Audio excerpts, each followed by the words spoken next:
Siamo alla quinta edizione, un modello che cambia, si evolve nel tempo, 12.500 persone nella prima giornata, sono numeri importanti, 5.700 posti di lavoro veri disponibili al Job Day, 58.000 candidature, sono numeri veramente su cui riflettere, su cui noi facciamo statistiche, ma il Job Day non è questo. Il nostro cliente non è quello che vincerà un posto di lavoro o meriterà un posto di lavoro nelle 2 giornate, ma in realtà è esattamente il contrario. Noi lavoriamo per chi non riesce a fare neanche un colloquio, nessuno di quei 20.000 colloqui che sono prenotati al Job Day nelle 2 giornate di gennaio.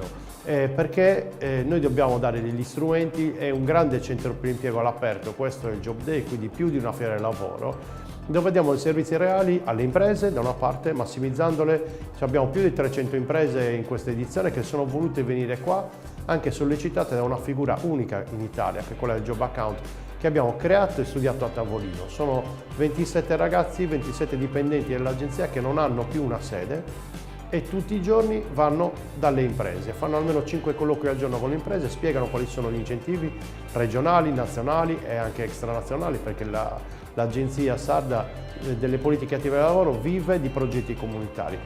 Al Job Day sono presenti 17 paesi, tra cui Vietnam, centri per l'impiego mondiali, centri per l'impiego statunitensi, perché sono nostri partner in altrettanti progetti.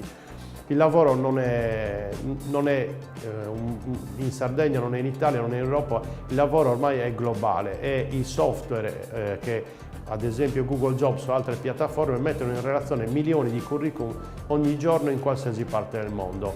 È un problema? Forse no, sicuramente è un'opportunità, però fatto sta che i dati ci dicono che nel 2018 750.000 candidature in Europa sul digitale non hanno trovato una risposta, neanche un curriculum. Solo all'edizione Job Day 2019 211 aziende cercavano 211 curriculum e non ne abbiamo trovato neanche uno. Il digitale è un'opportunità. Dobbiamo mandare forte questo messaggio ai ragazzi, ai meno ragazzi, a chi si vuole riconvertire professionalmente, ma direi anche di più, all'università, alla scuola, agli istituti di formazione professionale, a tutti quegli attori pubblici e privati che a vario titolo collaborano per fare una reale coesione sociale ed economica col territorio. Quindi imprese e istituzioni devono lavorare all'unisono. Questo è il Job Day 2019.